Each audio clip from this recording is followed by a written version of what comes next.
Chapter 14, Nantucket. Nothing more happened on the passage worthy the mentioning, so after a fine run, we safely arrived in Nantucket. Nantucket. Take out your map and look at it. See what a real corner of the world it occupies, how it stands there, away offshore, more lonely than the Eddystone Lighthouse. Look at it. A mere hillock, an elbow of sand. All beach, without a background. There is more sand there than you would use in 20 years as a substitute for blotting paper. Some gamesome whites will tell you that they have to plant weeds there. They don't grow naturally. That they import Canada thistles. That they have to send beyond seas for a spile to stop a leak in an oil cask. That pieces of wood in Nantucket are carried about like bits of the true cross in Rome. That people there plant toadstools before their houses to get under the shade in summertime. That one blade of grass makes an oasis. 3 blades in a day's walk, a prairie. That they wear quicksand shoes, something like Laplander snowshoes. That they are so shut up, belted about, every way enclosed, surrounded, and made an utter island of by the ocean. That to their very chairs and tables small clams will sometimes be found adhering, as to the backs of sea turtles. But these extravaganzas only show that Nantucket is no Illinois. Look now at the wondrous traditional story of how this island was settled by the red men. Thus goes the legend. In olden times an eagle swooped down upon the New England coast and carried off an infant Indian in his talons. With loud lament, the parents saw their child borne out of sight over the wide waters. They resolved to follow in the same direction. Setting out in their canoes, after a perilous passage, they discovered the island, and there they found an empty ivory casket, the poor little Indian's skeleton. What wonder, then, that these Nantucketers, born on a beach, should take to the sea for a livelihood. They first caught crabs and quahogs in the sand. Grown bolder, they waded out with nets for mackerel.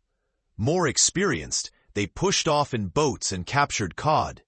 And at last, launching a navy of great ships on the sea, explored this watery world, put an incessant belt of circumnavigations round it, peeped in at Bering Straits, and in all seasons and all oceans declared everlasting war with the mightiest animated mass, and has survived the flood.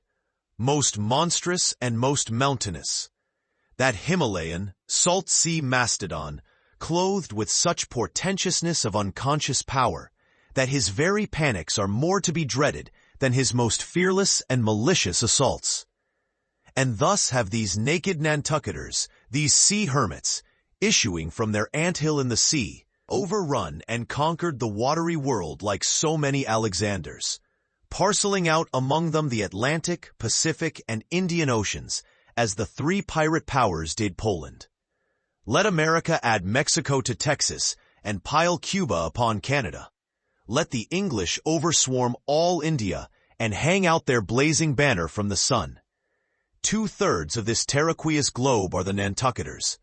For the sea is his, he owns it, as emperors own empires, other seamen having but a right of way through it. Merchant ships are but extension bridges, armed ones but floating forts.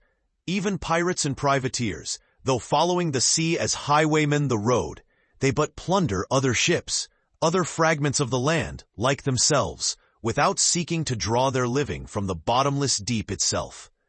The Nantucketer, he alone resides and riots on the sea. He alone, in Bible language, goes down to it in ships, to and fro, plowing it as his own special plantation. There is his home.